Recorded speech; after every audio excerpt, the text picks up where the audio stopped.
Assalamualaikum warahmatullahi wabarakatuh. Ketemu lagi di Gubontoro channel yang membagikan tips-tips seputar merpati dan serba-serbinya. Malam ini saya akan berusaha menjawab pertanyaan dari Mas Hiburan Merpati ya. Pertanyaan tentang burung balap burung balap atas disilang dengan burung tomprangan, apakah bisa tinggi nitik dan kencang? Sebenarnya pada dasarnya persilangan itu berusaha menggabungkan dua sifat, dua genetik yang berbeda ataupun yang hampir sama, supaya merpati ini nanti anak-anaknya bisa saling melengkapi kekurangan masing-masingnya. Contohnya kalau merpati balap itu kelebihannya pada terbang dan shootnya ke cewekannya. Itu kalau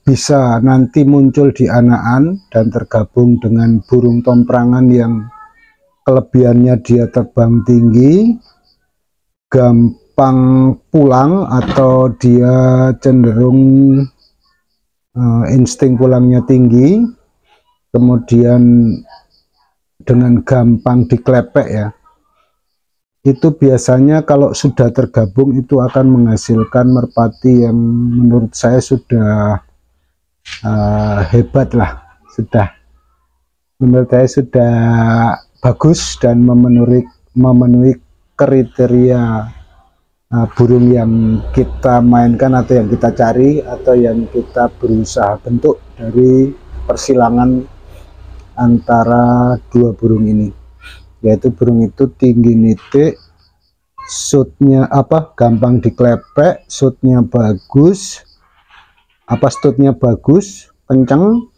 terbangannya juga bagus, sprint, kemudian di bawahnya waktu mendekati cewek juga punya shoot yang nembak gitu ya, yang langsung ke cewekan. Sebenarnya bisa ya Mas Hiburan Merpati, seharusnya bisa. Yang penting nanti dari beberapa anakan itu Mas Hiburan Merpati coba dites mana yang mendekati atau yang bisa menggabung atau tergabung ya di impian itu dari kedua sifat yang disilangkan itu. Karena ada teman saya itu punya merpati balap digabung atau disilangkan dengan merpati rumahan yang tinggi nitik, itu anakannya waktu awal dilatih juga bisa untuk balap, kemudian dilatih tinggian juga bisa.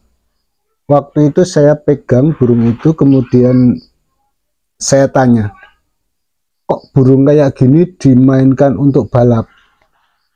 Terus teman saya bilang, oh iya mas, karena itu jantannya balap, sudah pernah juara dan sering malah juara, kemudian dikawinkan atau disilangkan dengan merpati tinggian yang kebetulan juga waktu itu saya diberitahu oleh teman itu merpati terah tinggian yang bagus untuk tomprang.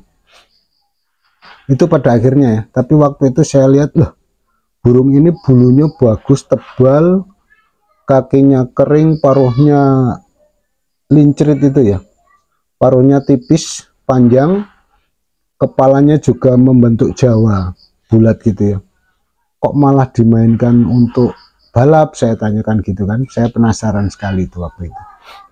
Ternyata memang induan jantannya juga masih Jawa sekali ya, maksudnya masih bulat, kemudian paruhnya juga tipis, kaki kering, bulu juga tebal bagus. Ternyata untuk balap, dan memang terbangannya juga bagus. Kemudian saya sarankan coba ini dilatih tinggian, ini bisa tinggi burung ini. Dia pada awalnya nggak percaya, wah masa bisa, dicoba aja, ini harusnya bisa tinggi.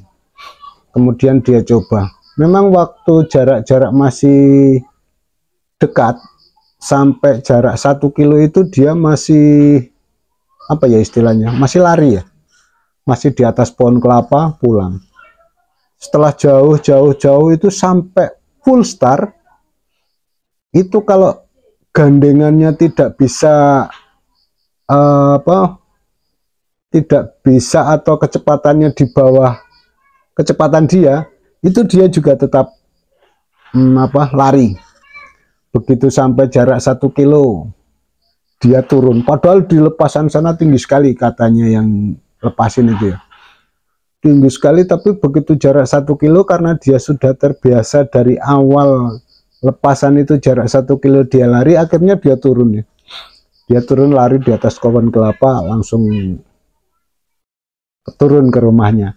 Tapi begitu ada gandengan yang mampu mengimbangi dia terbang, itu sampai di rumah juga tinggi sekali, tinggi nitik, dan dia bisa tengah bener ya, bisa motes atas kepala itu. Nah itu orangnya baru percaya, wah ternyata bener mas. Kalau gandengannya bisa ngimbangin terbangnya, dia bisa tinggi sekali sampai di rumah dan motes di atas kepala. Karena waktu awal-awal dia tomprang itu kebetulan tidak ada musuh yang mampu mengimbangi dia terbang. Jadi dia terbangnya mungkin agak di belakangnya gitu ya. Jadi dia cenderung turun gini. Nah, terus musuhnya ya tetap tinggi. Tapi ternyata begitu ada musuh yang bisa ngimbangin, dia model narung gitu mungkin ya, itu bisa sampai rumah itu tinggi sekali. Dan dia kalau waktu itu lawan musuh di belakang itu, dia kalau lewat dari garisnya ada semacam garis lah. Saya perhatikan, oh kalau dia lewat dari sini ini, di titik ini dia kalah. Biasanya itu karena di atas kepala ya. Kalau dia pas di atas kepala turunnya gitu, memang dia agak kurang kencengnya. Karena burungnya panjang waktu itu. Kalau dia 3/4 gitu, wah kayak ini ya, kayak batu dilemparin. Apa ya istilahnya kalau di sini, koyo panah gitu, kayak panah kencang sekali. Tapi begitu dia sampai di atas kepala, dia agak berkurang. Makanya kalau dia sudah sampai di atas kepala, kalau dia maksudnya terbawa musuhnya sampai di atas kepala, dia biasanya banyak kalahnya. Tapi kalau dia masih 3/4, yang belakang nggak pernah menang, karena agak jauh, sekitar 50-100 meteran lah jaraknya dari depan dan belakang. Itu ya masih buruan merpati, seharusnya bisa. Tapi kita ini ya, kita coba mana yang bisa menggabungkan atau tergabung itu dua kriteria atau dua karakter dari burung yang balap dengan yang tinggian. Tapi kalau burung balap itu dia enggak terlalu rendah, artinya dia begitu lepasan jarak 1 kilo dia agak naik, agak tinggi begitu, saya yakin sekali bagus sekali itu kalau disilangkan dengan burung tomprang. Tentu yang ini ya, yang berkualitas juga, itu kencang itu mas. Hiburan merpati, saya yakin itu. Karena walaupun dia tidak disilangkan dengan burung tomprang, kalau dia dilatih terus, digandeng dengan burung tinggi, yang anakan burung balap yang model tinggi, itu nanti tetap tinggi. Tapi kelemahan burung balap itu, kalau saya perhatikan, kalau sudah terlalu tinggi, dia agak ketot ya, itu agak susah diklepek, kurang motes gitu ya, kurang gampang diklepek. Dia kadang ada muternya. Makanya kalau digandeng lagi disilangkan dengan burung tomprang yang dia gampang motes, tentu kriterianya juga harus memenuhi syarat ya kalau yang tinggiannya itu. Nah nanti itu biasanya itu kayak burung yang punya teman saya itu, walaupun dia agak terbawa, tapi terbawanya cuma sampai di atas kepala, nggak sampai lewat. Kalau sampai kelewat itu biasanya tetap akan muter balik gitu baru turun. Itu ya teman-teman semua yang penggemar merpati tinggian, yang sedang berusaha menyilangkan untuk mencari hasil yang terbaik, saya cenderung menyetujui atau sedikit ya apa ya istilahnya merekomendasikan lah, coba cari burung balap yang begitu lepasan jarak agak jauh dia sudah agak naik, ya kira-kira 2 pohon kelapa lah atau 1 pohon kelapa mungkin masih bisa disilangkan dengan yang bala apa yang tomprang, itu nanti akan tinggi nitik dan motes kenceng, kayaknya begitu ya. Untuk teman-teman semua dan juga Mas Hiburan Merpati dicoba aja, nanti ketika sudah mendapatkan satu yang bagus, itu diternak nanti supaya anak-anaknya itu istilahnya begitu ya, banyak yang begitu maksudnya. Sebaiknya nanti disilangkan dengan burung merpati yang tinggi nitik dan juga motes, supaya tinggi nitik dan motesnya itu tidak hilang. Kalau disilangkan dengan yang balap lagi nanti kurang bagus menurut saya. Terus ya itulah, karena kebiasaan atau rata-rata burung balap itu biasanya kurang berani untuk turun dari tebangan yang tinggi sekali. Makanya kita harus silangkan dengan yang model tomprangan rumahan yang tinggi, motes, walaupun dia agak kurang kenceng tapi nanti kecepatannya diambilkan dari yang balap itu, karena balap itu biasanya shoot untuk kecewekannya dan neneknya itu ya shootnya bagus.